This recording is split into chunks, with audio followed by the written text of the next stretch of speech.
என் வீட்ல மகாலட்சுமி கடாட்சம் வேணும் அப்படிங்கிறது நிறைய பெண்களுடைய கனவு. எல்லா செல்வங்களையும் தரக்கூடிய அமைப்பு நமக்கு மகாலட்சுமியோட அருள் இருந்தா கிடைக்கும். அந்த மகாலட்சுமிய வரலட்சுமியா நம்ம வழிபடும் போது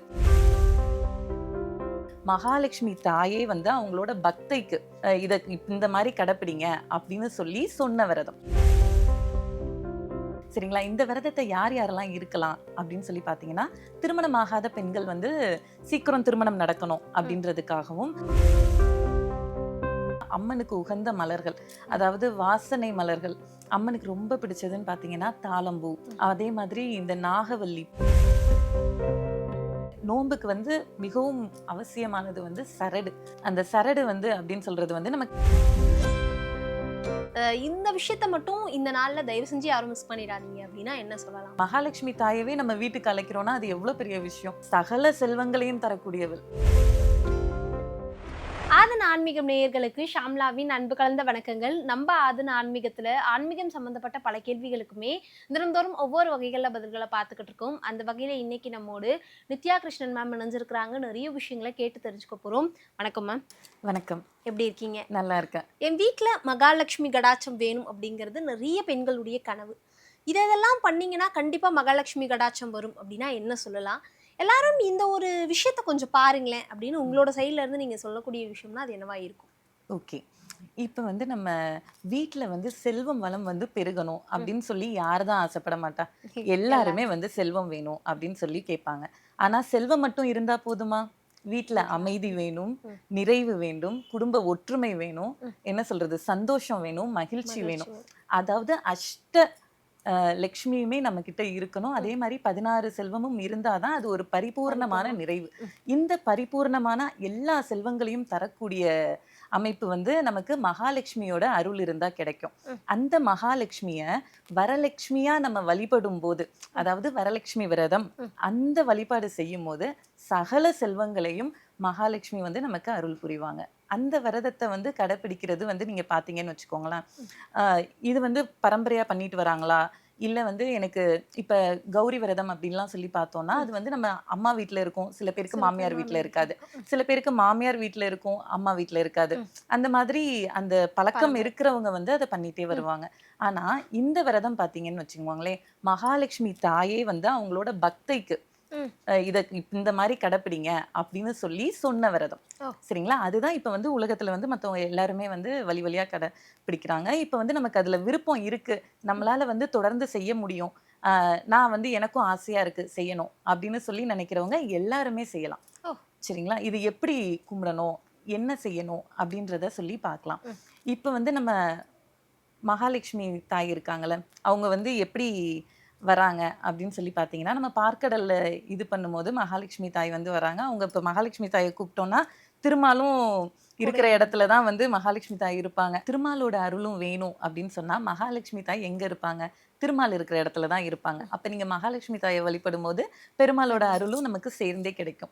சரிங்களா? இந்த விரதத்தை யார் யாரெல்லாம் இருக்கலாம் அப்படின்னு சொல்லி பார்த்தீங்கன்னா, திருமணம் ஆகாத பெண்கள் சீக்கிரம் திருமணம் நடக்கணும் அப்படின்றதுக்காகவும், இப்ப சுமங்கலி பெண்கள் நல்ல தீர்க்க சுமங்கலியா இருக்கணும், கணவனோட ஆரோக்கியத்துக்காகவும், குடும்ப ஒற்றுமை, குடும்ப செல்வ வளம் எல்லாத்துக்காகவும் இருக்கிறது தான் இந்த விரதம்.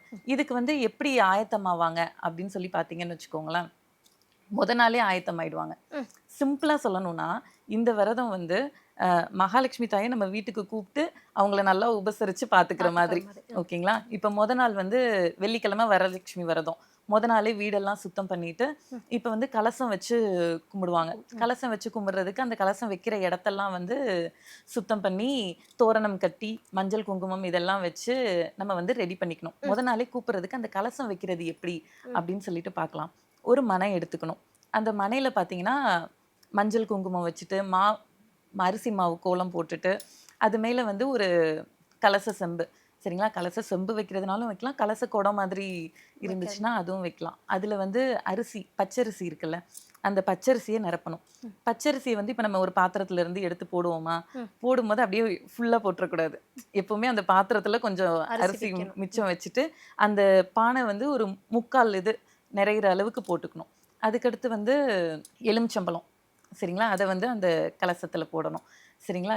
அதுக்கப்புறம் விரலி மஞ்சள், ஜாதிக்காய், மாசிக்காய், ஏலக்காய், கிராம்பு, என்னடா இது இந்த மசாலா மசாலா. ஐட்டம்ஸ் மாதிரி இருக்கே அப்படின்னு சொன்னா, இந்த வாசனை திரவியங்கள் அம்மனுக்கு வந்து உகந்த இது பச்சை கற்பூரம், இந்த அப்புறம் வந்து காதோல கருகமணி, அப்புறம் வந்து இப்போ கோல்டு காயின் இருக்கிறவங்க வந்து அந்த கோல்டு காயின் போடுவாங்க.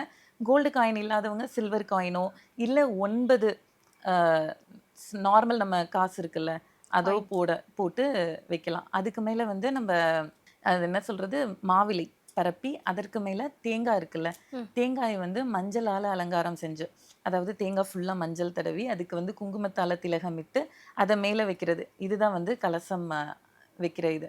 அந்த கலசத்துக்கு வந்து பாத்தீங்கன்னா இப்ப நம்ம எல்லாருக்குமே வந்து அலங்காரம் பிடிக்குதுல்ல அலங்காரம் பண்ணிக்கணும்னு அப்ப நம்ம வீட்டுக்கு வந்து அம்பாலை கூப்பிடுறோம்னா அம்பாலையும் அலங்காரம் பண்ணணும்ல. இப்ப சில பேர் வந்து பாத்தீங்கன்னா கலசத்துல வைக்கிற தேங்காயிலேயே வந்து முகம் வரைஞ்சு அலங்காரம் செய்வாங்க. இப்ப வந்து ரெடிமேடா அந்த முகமே வந்து நமக்கு இருக்கு. ஸோ அந்த முகத்தை வச்சு இந்த புடவை கட்டி கலசத்துக்கு நகையெல்லாம் போட்டு நல்லா அலங்காரம் பண்ணி அதை வந்து நம்ம மனையில வந்து ரெடி பண்ணி வச்சிரணும். சரிங்களா? எந்த ஒரு பூஜையுமே நம்ம தொடங்குறோம்னா ஃபர்ஸ்ட் யாரை கும்பிடணும்? விநாயகரை கும்பிடணும். இதெல்லாம் செய்யறதுக்கு முன்னாடி நம்ம செய்ய வேண்டிய ஒண்ணு வந்து மஞ்சளால விநாயகரை பிடிச்சு வைக்கணும். சரிங்களா? மஞ்சள்னாலும் பாத்தீங்கன்னா நமக்கு நிறைய மஞ்சள் இப்போ இருக்கு. அது வந்து அந்த பியூரா இருக்கிற அந்த நம்ம குளிக்கிறதுக்கெல்லாம் பயன்படுத்துவோம்ல அந்த மஞ்சள்ல வந்து விநாயகரை பிடிச்சிட்டு விநாயகர் பிடிச்சு வச்சதுமே விநாயகருக்கு ஒரு குங்குமத்தால திலகமிடணும். இட்டுட்டு விநாயகருக்கு ரொம்ப பிடிச்ச பொருள் எது? அருகம்புல். அருகம்புல்லை வந்து விநாயகருக்கு சாத்திட்டு பிடிச்ச பிள்ளையார வந்து நம்ம அப்படியே கீழே வச்சிடாம ஒரு இலையிலையோ இல்ல வெத்தலையிலையோ வச்சு அங்க வச்சு இந்த பூஜையை நான் செய்யறேன் எனக்கு கூட துணையா இருந்து நல்லபடியா நடத்தி கொடுங்க அப்படின்னு சொல்லி அவங்களுக்கு ஒரு வேண்டுதலை வச்சுட்டு அதுக்கடுத்து இந்த கலசம் நம்ம ரெடி பண்ணி வச்சிருக்கோம்ல இந்த ரெடி பண்ணி வச்சிருக்க கலசத்தை வந்து வீட்டு வாசல்ல இருந்து அழைச்சிட்டு வரணும். சரிங்களா? வியாழக்கிழமை அதை வந்து வாசலுக்கு வெளியில வச்சு நம்ம வாசல்ல 2 தீபம் ஏத்திட்டு அங்க வெளியில இருந்து தீப தூப ஆராதனை எல்லாம் காமிச்சு அம்மா தாயே எங்க வீட்டுக்கு வாங்க அப்படின்னு சொல்லி இப்ப ஒரு கெஸ்ட் வராங்கன்னா நம்ம எப்படி கூப்பிடுவோம்? வாங்க வாங்க வாங்கன்னு சொல்லி கூப்பிட்டுட்டு நல்லா நம்ம இதுவா பண்ணுவோம்ல அந்த மாதிரி வரவேற்று உள்ள வந்து மனையில வச்சு அன்னைக்கு வந்து ஏதாச்சும் நம்மளால முடிஞ்ச பிரசாதம் செஞ்சு பூஜை பண்ணி நம்ம அம்பனை வந்து ஆவாகனம் செஞ்சு வச்சிடலாம். சரிங்களா? வீட்டையும் அலங்காரம் பண்ணி ஏன்னா அலங்கார பிரியை தானே அதனால அப்படி வச்சுக்கணும். இப்ப சில பேர் வந்து வியாழக்கிழமையே பண்ண மாட்டாங்க. சரிங்களா? வெள்ளிக்கிழமை தான் பண்ண முடியும் நேரம் இல்லை அப்படின்னு சொல்றாங்கன்னா இப்ப வெள்ளிக்கிழமை வந்து நம்ம பூஜை வரலட்சுமி பூஜை வந்து மாலை நேரத்துல தான் பண்ணுவோம். அதனால வெள்ளிக்கிழமை காலையில இதே முறைப்படி வந்து வரலட்சுமி அம்மனை வீட்டுக்கு அழைச்சு நம்ம வந்து ஆவாகனம் செஞ்சு வச்சுக்கலாம். இப்ப வந்து சாயந்தரம் வரலட்சுமி பூஜைக்கு வந்து நம்ம பண்ணணும். பண்ணும்போது நம்ம என்னெல்லாம் பண்ணணும் அப்படின்னு சொல்லி பார்த்தீங்கன்னா அம்மனுக்கு உகந்த மலர்கள் அதாவது வாசனை மலர்கள் அம்மனுக்கு ரொம்ப பிடிச்சதுன்னு பார்த்தீங்கன்னா தாளம்பூ அதே மாதிரி இந்த நாகவல்லி பூ அந்த வரலட்சுமி இதெல்லாம் என்ன கிடைக்காதா அப்படின்னு சொல்லி பார்த்தீங்கன்னா வரலட்சுமி பூஜை அப்ப இது அத்தனையுமே கிடைக்கிற இதெல்லாம் தாமரை மகாலட்சுமிக்கே உகந்த தாமரை திருமாலுக்கு பிடிச்ச மகாலட்சுமி தாய்க்கும் பிடிச்ச துளசி. சரிங்களா? அதுக்கப்புறம் வந்து இந்த வில்வ இலை கூட இது பண்ணலாம். அரளிப்பூ அப்புறம் வாசனை மலர்கள்னு நம்ம சொல்லக்கூடிய எல்லாமே அதே மாதிரி இந்த திருவிழா காலங்கள்ல விற்பாங்க மரிக்குழுந்து அதெல்லாம் ரொம்ப வாசனையா இருக்கும். அந்த மாதிரி விஷயங்களை வந்து நம்ம அம்மனுக்கு சாத்திட்டு நெய்வேத்தியங்கள் வைக்கலாம். இது வந்து நான் சொல்லியிருக்கேன்ல விரத முறை வந்து நிறைய பேருக்கு இருக்கும் அப்படின்னு சொல்லி ஜென்ரலா பாத்தீங்கன்னா சக்கரை பொங்கல் கொழுக்கட்டை செய்யறது வந்து விசேஷமா இருக்கும். இது வந்து கொழுக்கட்டை செய்வாங்க. அப்புறம் வந்து பாயாசம் வடை இந்த மாதிரி நம்மளால முடிஞ்ச நைவேத்தியங்களை வந்து வச்சு அம்மனை வந்து வழிபடுவாங்க. இந்த நோன்புக்கு வந்து மிகவும் அவசியமானது வந்து சரடு. சரிங்களா?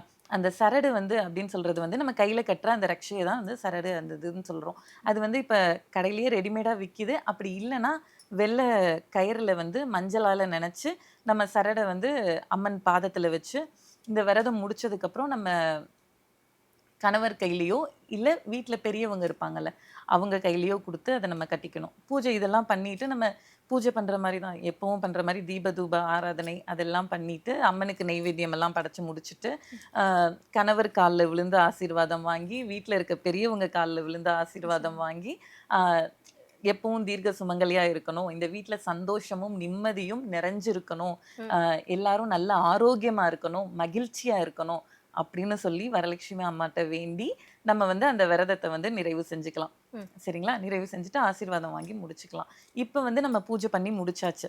இதே மாதிரி வரலட்சுமி அம்மனை எவ்வளோ நாள் நம்ம கலசம் இதெல்லாம் வச்சிருக்கோம், எவ்வளோ நாள் வீட்ல இருக்கணும் அப்படின்னு சொல்லி பார்த்தீங்கன்னா, இப்ப வியாழக்கிழமை நீங்க பண்றீங்க அப்படின்னு சொன்னாங்கன்னா, உங்களுக்கு வந்து புனர் பூஜை வந்து நீங்க சனிக்கிழமை பண்ணிக்கலாம். ம். 3வது நாள். இல்ல நீங்க வெள்ளிக்கிழமை பண்ணீங்கன்னா, நீங்க சண்டே சண்டே.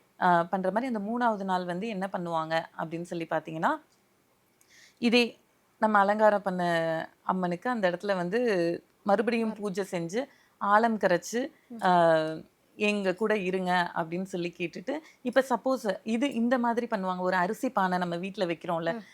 அன்னலக்ஷ்மியா வந்து நம்ம கூடவே இருக்கணும் அப்படின்ட்டு அந்த கலசத்த எடுத்துட்டு போய் அரிசி பானையில வச்சு, ஆ என்னைக்கும் எங்க கூட துணையா இருங்க அப்படின்னு சொல்லி கேட்டு வைக்கிறதும் வைக்கலாம். இல்ல அரிசி பானையில வைக்க முடியாது அப்படின்னு நினைக்கிறவங்க, நம்ம சின்னதா இப்ப சின்னதா. அளவான குடும்பத்துல இருக்கோம். சின்ன இடமா இருக்கு அப்படின்றவங்க பூஜை அறையிலேயே அத வந்து வச்சு ஆரத்தி இதெல்லாம் காமிச்சு நிறைவு பண்ணிட்டு, கூட இருங்கம்மான்னு சொல்லிட்டு, நம்ம ஆரத்தி காமிச்சு அத வந்து நிறைவு செஞ்சுட்டு, அலங்காரத்தெல்லாம் கலைச்சு இது பண்ணிடலாம். இதுதான் வந்து அந்த வரலட்சுமி பூஜைக்கான ப்ரொசீஜர். இவ்வளோ நேரம் இதை சொல்லியிருந்தீங்க மேம். சில பேருக்கு இதை பார்த்த ஆசையும் வந்திருக்கும். ம். சில பேருக்கு பண்ண முடியாது அப்படிங்கிற பட்சத்துல அக்கம் பக்கத்துல இந்த மாதிரி வரலட்சுமி பூஜைகள் பண்ற வழக்கம் இருக்கும். அங்க போய் கலந்துக்கிறது மட்டும் இல்லாம அவங்கனால முடிஞ்ச விஷயங்களையுமே அங்க வந்து தானமாவோ தர்மமாவோ பண்ணுவாங்க. அது எந்த அளவுக்கு உகந்தது? அப்படி பண்ணலாமா?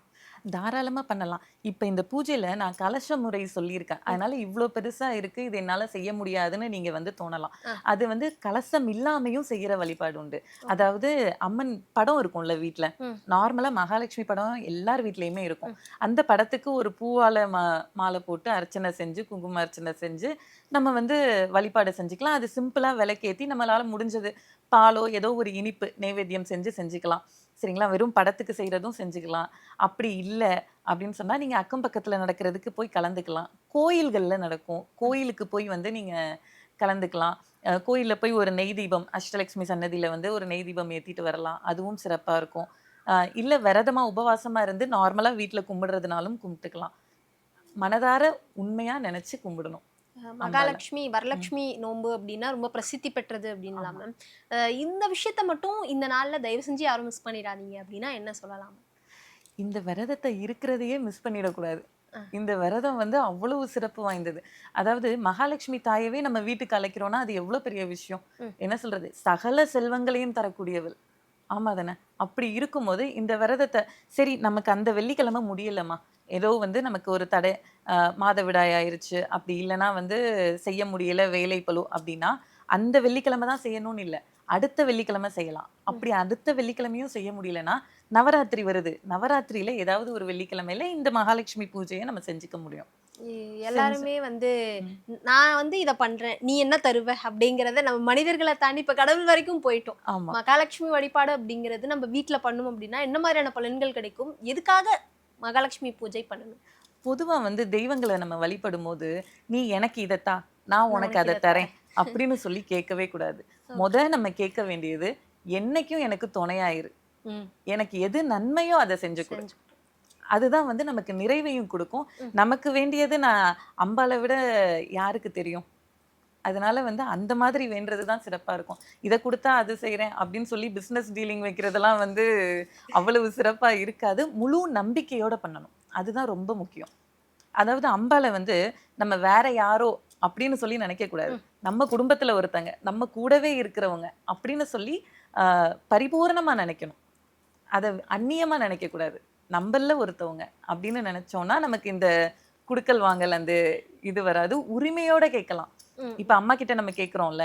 இப்ப நம்ம அம்மானா நமக்கு வந்து இது வேணும், அது வேணும்னு கேட்போம்ல. அதே மாதிரி தான் மகாலட்சுமி தாயும். நமக்கு என்ன வேணும்ன்றதால மனதார சொல்லி கேட்கணும். கேட்டா கண்டிப்பா நடக்கும். என்ன மாதிரியான நன்மைகள் கிடைக்குமா மகாலட்சுமி வழிபாடு பண்ணா? சகல ஐஸ்வர்யங்களும் கிடைக்கும். இந்த 16ம் பெற்று பெருவாழ்வு வாழ்கன்லாம் சொல்றாங்கல்ல, அந்த 16 செல்வங்களும் கிடைக்கும். செல்வத்துக்கெல்லாம் அதிபதி. எல்லாமே கிடைக்கும். திருமாலோட அருளும் சேர்ந்து கிடைக்கும். நிறைய பயனுள்ள தகவல்களை சொல்லியிருந்தீங்க. மிக்க நன்றி. நன்றி.